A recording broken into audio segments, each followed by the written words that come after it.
Hi, Neil McGrath, Carson Wealth here in Pittsburgh. I'm thrilled to spend the next 40 minutes or 30 minutes with you giving you specific strategies on how you can minimize taxes. What I've learned in my close to 30-year career is almost no one does tax planning well, and I've yet to meet with somebody who really had complexity to their situation that I wasn't able and my team wasn't able to help minimize taxes. Because if you're like most of the folks we interact with, you meet with your tax preparer once a year, they tell you what you owe or what your refund is, and then you go back and you see them 12 months later. That's not tax planning, right? That's tax compliance, and that's important. And I have CPAs on my team and enrolled agents and CFPs and attorneys, the whole alphabet soup. But what we know is this: there's a big difference between tax strategy, giving you as the client proactive steps that can minimize taxes this year, next year, or maybe for your kids in the future, and just doing your taxes. That's why people work with us, and that's what I'm going to focus on today, is how do we give you strategies you can implement. Now, fair warning, we're going to start with some basics. So I'm going to cover some basic information first that'll set the foundation for these strategies. Then we're going to cover a lot of the provisions of the One Big Beautiful Bill, and then we'll cover a couple specific strategies on how to minimize taxes. And finally, at the end, you'll have an opportunity to get more information. We're going to have a great time today. Thank you for joining me. So why are we here today?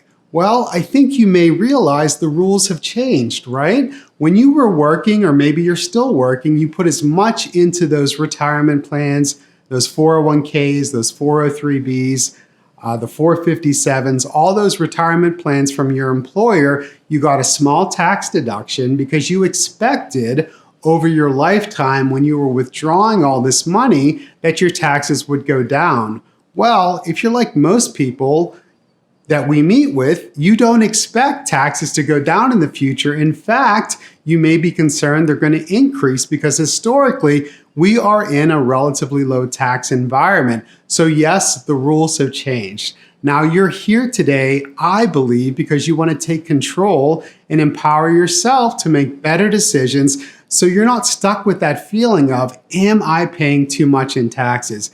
And again, that's what I'm going to focus on today. This next slide, there's no academic benefit to it at all. These are just my three children, ages 8, 10, and 14. I'm very proud of them, and I like to show them off. That's the only reason I've included this slide. So what are we going to cover today?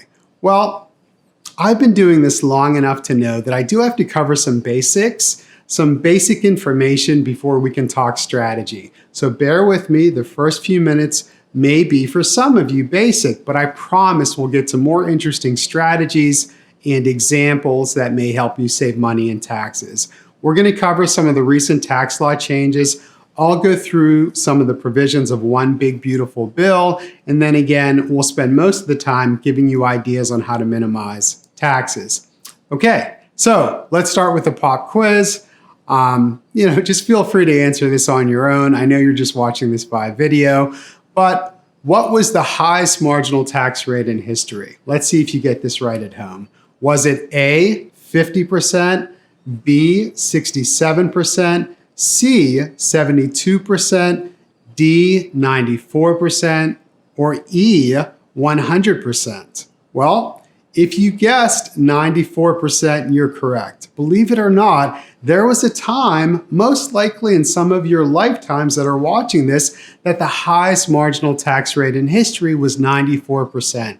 Tax rates change. They changed recently. They're going to change again. So you need to, again, in my opinion, be proactive around some of this tax planning. Now, I showed you an image a few seconds ago of my kids. My 10-year-old daughter, Nora, she asked me recently, "Hey Dad, what are taxes?" Now, how do you explain to a 10-year-old what taxes are?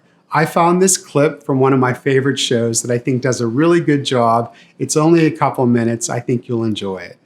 What's your name, ma'am? Lauren Burgess. Lauren. My name is Ron Swanson, and I'm going to tell you everything you need to know about the miserable, screwed up world of local government. You have mustard in your mustache. Don't sass me, Burgess. Let's get started. Life liberty, and property. It's John Locke. This is your lunch. Now, you should be able to do whatever you want to with this, right? If you want to eat all of it, great. If you want to throw it away in the garbage, that's your prerogative. But here I come, the government. And I get to take 40% of your lunch. And that, Lauren, is how taxes work.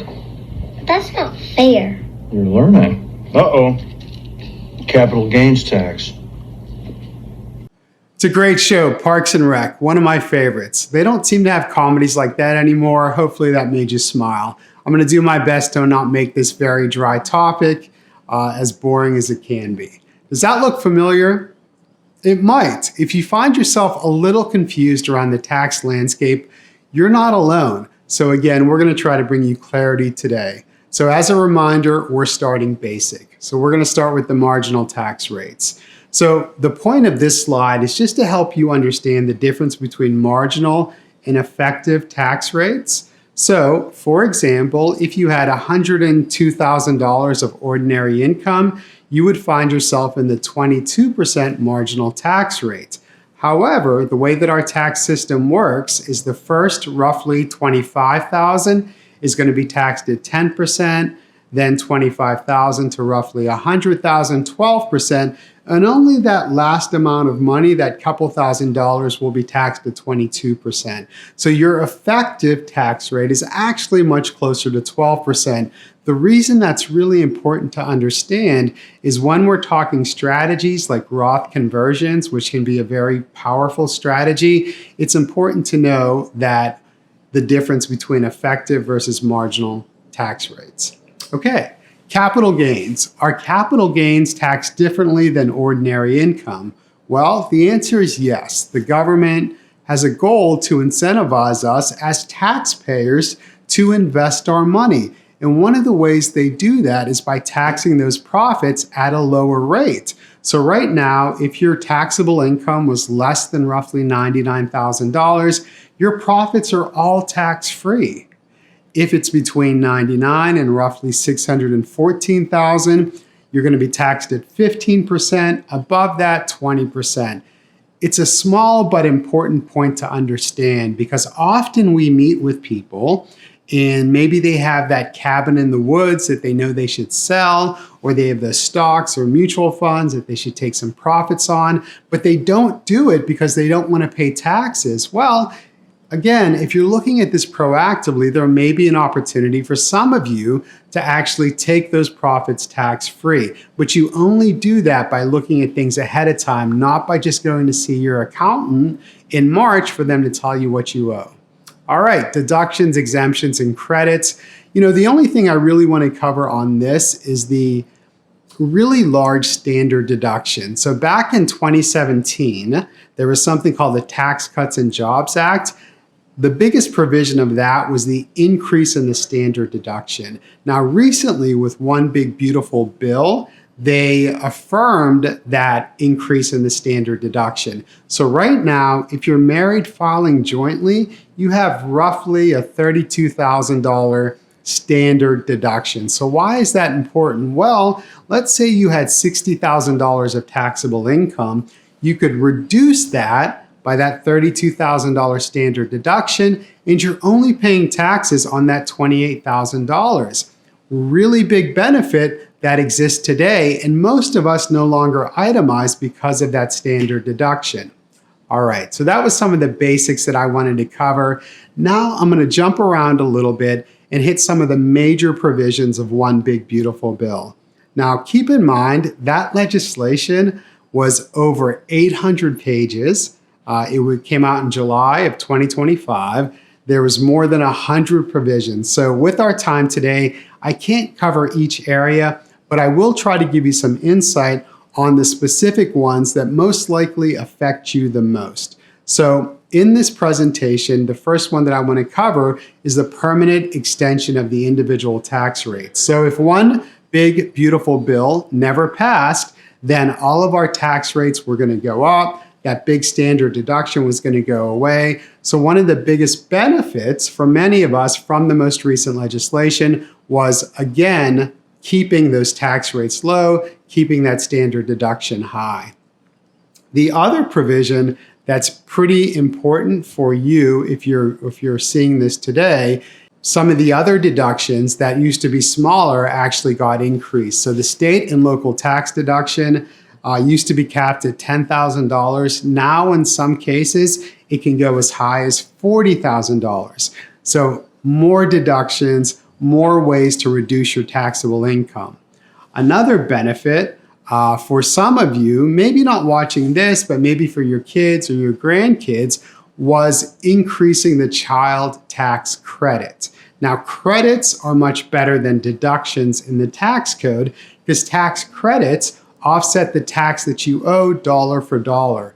So right now, it's a $2,200 tax credit per child. So my brother-in-law, Teddy, has 5 children.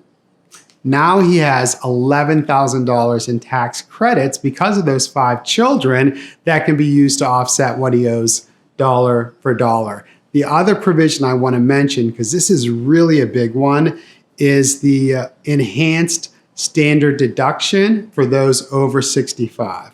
So right now, if you're married filing jointly, not only do you get that $32,200 standard deduction, you may also get another $12,000 deduction if you're, again, over 65. So now we're coming up close to $50,000 in deductions that will reduce your taxable income, keep you in really low tax rates. Really impactful legislation. I've never seen anything really in my career that was so impactful to so many people, and that was live right away. These all went live in 2025. Now, it's important to understand there is some complexity to these tax law changes. If you make over certain incomes, a lot of these deductions go away. So you don't want to guess at this. You don't want to do it on your own. You really want to work with a team that can help show you how to utilize this legislation to minimize your taxes. The other page that I'm just going to touch on, and again, I'm going through this pretty quick. There's a lot of information, but just know if you do reach out to us after you watch this presentation and you would like to see a full copy of the whole 52 slide presentation, we'll be happy to send it to you. But for the purposes of today, I'm not going to cover every slide. So the slide you see right now is just a snapshot of what your tax situation might look like prior to One Big Beautiful Bill versus after One Big Beautiful Bill. Now, if you're looking at the bottom line here, you might see in this situation for this family, nothing changed in their life, right? They had the same deductions, the same state and local taxes, the same money to charity, the same auto loan interest. So nothing changed in their situation, but because of their legislation, their tax bill went from roughly $15,000 to $7,500. So really impactful. Okay, so that was a lot of the basics.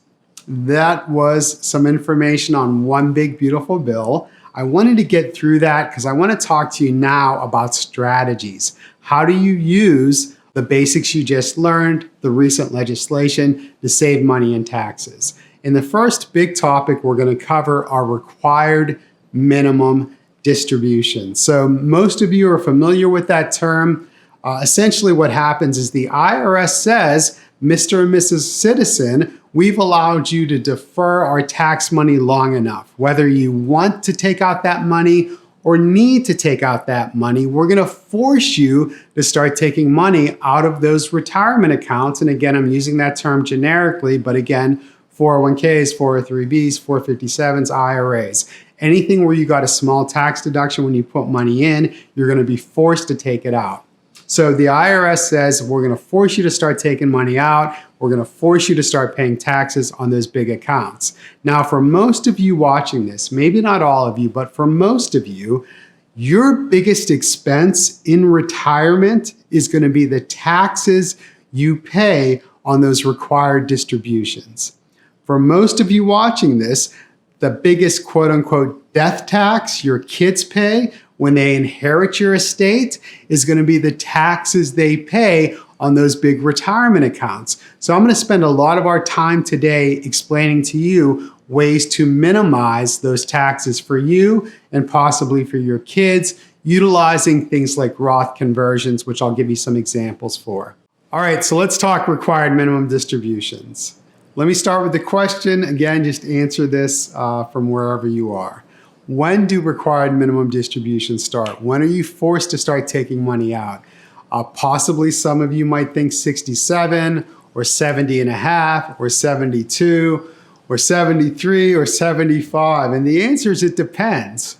Because prior to 2019, prior to Secure Act, it was 70 and a half. Then Secure Act passed in 2019, it made it 72 for some of you. And then Secure Act 2.0 of a couple years ago passed again, and it made it 73 for some of you and 75 for others. A lot of changes in a short amount of time. And here's the thing, you don't want to get this wrong because there are significant penalties if you don't take out the right amount of money. Prior to 2019, believe it or not, the penalty was 50%, 50. So if you were supposed to take out $20,000 and you missed it somehow, you'd be forced to take out the 20, pay taxes on the 20,000, then write a check to the IRS for $10,000. Thankfully, that's gotten reduced, and it's in quotes, only 25% now, still significant, but for some as low as 10%. Now, the IRS, which is known for keeping things simple, they put together this report, this table that you can reference to figure out what your required distribution is. Hopefully you're getting the humor or the sarcasm in that. So here's how it works. Let's assume you had $1 million in all of your retirement accounts. You're 73. You need to start taking out required minimum distributions. You would take your $1 million of all your accounts divided by 26.5. That would tell you the dollar amount you need to take out, which is roughly $38,000. It's a big number, and the percentage that you have to take out increases from there. Now, as I mentioned, you don't want to get this wrong because of that penalty. Now, most of the institutions, or all of them, and your financial advisor should be sending you an email or a letter or saying to you, Mr. and Mrs. Client, you need to take out X amount of dollars. But here's what happens. You might have your IRA with your Merrill Lynch broker. You have your Vanguard IRA that you opened on your own, and you have your old 401k that you never rolled over. None of these institutions know the other ones exist, and you may take out the wrong amount of money. So again, you're ultimately responsible for that, and that's why this table is important for you to understand. Okay, so that's how RMDs work. Now let's talk about the first strategy. And this is a really great strategy for some of you, and it's not done well, and it's often missed by most people. So I'm going to try to give you an example to help you understand. So if you're like most of the people we speak with, you've been fortunate, you've lived below your means, you've saved as much as you can, and you might find yourself in a position where you're going to be forced to take out way more money than you need. So the first strategy I want to discuss is a Roth conversion strategy. That's where you take fully taxable money, hopefully at a relatively low tax rate, and make it tax-free by converting it to a Roth IRA. Before I discuss that strategy, let me give you some ground rules. 1, Roth IRAs, unlike traditional retirement accounts, don't have required distributions. Roth IRAs, unlike traditional retirement accounts, pass to your children income tax-free. There's 2 types of Roth IRAs. There's Roth contributory IRAs where you have to have earned income, and the most you can contribute is $8,000. So not that impactful, and if you're not working, you can't contribute to one. And then Roth conversion IRAs, which is what I'm going to speak to, where you don't have to work. So if you're retired, that's good. And there's no limit on what you can convert from fully taxable traditional retirement account to Roth IRA. Okay, those are the ground rules. That's how that works. Now, let's talk about the first example that may resonate with some of you. So let's say that I meet with a potential client His name's Bob. Bob and his wife have worked really hard for a really long time, and they've managed to accumulate some assets. Bob retires at age 65. He has $1 million in his 401k. He has some taxable investments, stocks, mutual funds, and a brokerage account, and he has some cash. So his taxable income is almost nothing. Bob doesn't have a pension like most of us, and Bob's not taking Social Security yet because he wants it to grow until age 70. So Bob and his wife say, you know what, I'm just gonna live off of our savings, our taxable investments, our cash in the bank, and that's how I'm gonna pay my bills. So we say, hey, Bob, that's a great strategy. That's good. I understand why you would do that, but here's what's gonna happen. By the time you get to required distribution age, you're gonna be forced to take out maybe $100,000 in that first year alone and pay taxes on that $100,000 at who knows what tax rate. Most of us would think a higher tax rate. And it's gonna create a significant tax burden over your lifetime. So what we say to them is, instead of just kind of setting it and forgetting it with that 401k, let's take advantage of the current tax laws, current one big beautiful bill, and these really low tax rates you're in.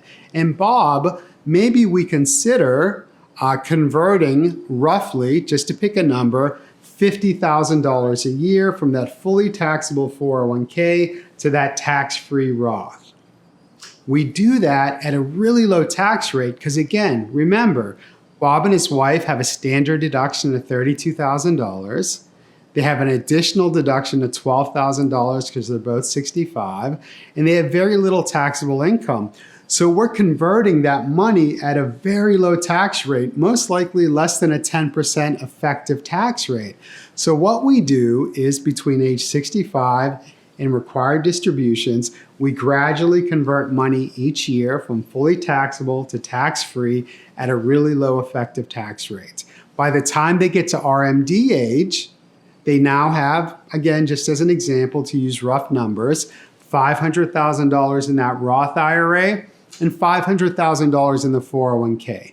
They don't have to take distributions from the Roth, and the Roth passes tax-free to their kids. So what did that accomplish? Well, because they don't have to take RMDs on the Roth money, that's going to save Bob and his wife over their lifetime hundreds of thousands of dollars in taxes. Significant. And now, when that $500,000, for example, at a 7% return, grows to $1 million in 10 years, and then $2 million 10 years later, and that money passes to their daughter, let's say, that $2 million is going to go to her income tax free, maybe saving her $800,000 in taxes or more, or slightly less. But the reality is, what Bob and his wife did by acting proactively, is they were able to take a lot of money that was fully taxable, make it tax-free, save themselves hundreds of thousands of dollars in taxes, and maybe save their daughter $1 million in taxes, depending on the current tax rates at that time. So this is one strategy, but it's really powerful. Now, maybe these numbers are small for some of you, maybe they're high for some of you, maybe you're over 65, maybe you're under. The reality is this can be really impactful in all those situations, and that's the type of analysis we do. Now, if you go to most financial advisors, they're gonna not give you really good strategies around this. They're just gonna say, we don't give tax advice, go talk to your CPA. You're gonna go to your CPA, and as you know, that's not what they do. Most tax preparers are just trying to keep up with doing those taxes. They're not saying, convert X amount of dollars this year from this account and quantifying the benefit to you over your lifetime. That's why we exist. That's what we do. And that's just one simple example of a way to save you, depending on your situation, hundreds of thousands or millions of dollars in taxes, and why it can't be done by most financial advisors, and most CPAs or most tax preparers aren't going to do it. Again, that's why we exist. That's just one strategy. Now, I know I spent a lot of time on that, but I just want to remind you, for most of you watching this, the taxes you pay on those required distributions are going to be your biggest expense in retirement, possibly, and the taxes your kids pay, for example, when they inherit that money, might be their biggest quote-unquote death tax. That was a big First big topic I wanted to cover. Again, if you reach out to us and request this whole presentation, we're going to give you a lot more information, a lot more specifics. In this presentation, there's some examples, some spreadsheets of how this actually works. I know I just went through that relatively quickly. It was a lot of information, but just know if you have any inkling that possibly what you're going to be forced to take out for RMDs is more than you want or need, and you think taxes are going up in the future, tax rates, that's why you need to reach out to us. So again, follow up with us. We'll send you the presentation and we'll get you more information. Okay, I'm going to shift gears again and talk about tax planning as it relates to your charitable intentions. One of the issues with this great standard deduction is it's powerful, right? Most of us use it. The IRS says that more than 90% of us take the standard deduction. But one of the unintended consequences of that is if you were giving, for example, $1,000 a year to 7 different charities, so $7,000 a year, you may not be getting a tax deduction for that anymore. Prior to 2017, you most likely were. Now you're probably not. So the last topic I want to cover is how to get a tax benefit for your existing charitable intentions. So again, how not to give more money to the charity than you intended, but to actually get a tax benefit for that. And that's called a donor advised fund. Donor advised funds are extremely powerful because again, you don't have to give more than you intended and you may get a really big tax break where you're not getting one now. So let's stick with that example I mentioned about $1,000 per year to 7 different charities. Well, one thing you may consider, and just hear me out on this, it'll make sense, is instead of giving that $7,000 a year, possibly you put $35,000 into this donor advised fund.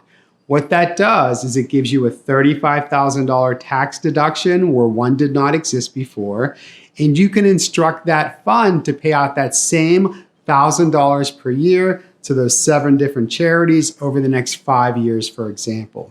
So again, you didn't give more than you intended. The charities received those same dollars at the same cadence they would have before, and you got a really big tax deduction where one didn't exist.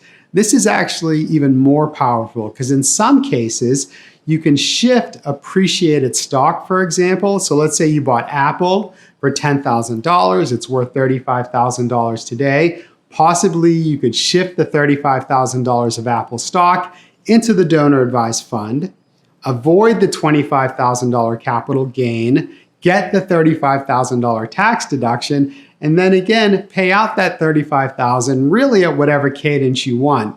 There aren't really restrictions around this. So maybe you give nothing one year, maybe you give more the next, maybe you switch the charities. As long as the money ultimately goes to a charity, it can be very flexible. So the real magic happens when we take something like this. If you're charitably inclined, we do a donor advised fund, we combine that with a Roth conversion, and we add in some other of our tax strategies. All right, so here's what we covered today. And I know it was a lot. I hope you got some value out of it. I promise you, we're not even scratching the surface. We are passionate around minimizing taxes and being proactive and making sure our clients never have to pay more than their fair share of taxes. I encourage you to take what you learned today, start to think about how it applies to your situation, reach out to us, request the full presentation, and then when you've had time to digest everything, do your research, check us out, then let's meet. Let's have that complimentary, no pressure appointment at a convenient location and time for you to take, again, everything you learned today and not waste it, but actually implement strategies on how to minimize taxes and plan for all these different areas, estate planning, tax planning, investments, everything with one team under one roof with every financial, tax, and legal professional you might need. Thanks again for listening. I wish you the best. Have a great day.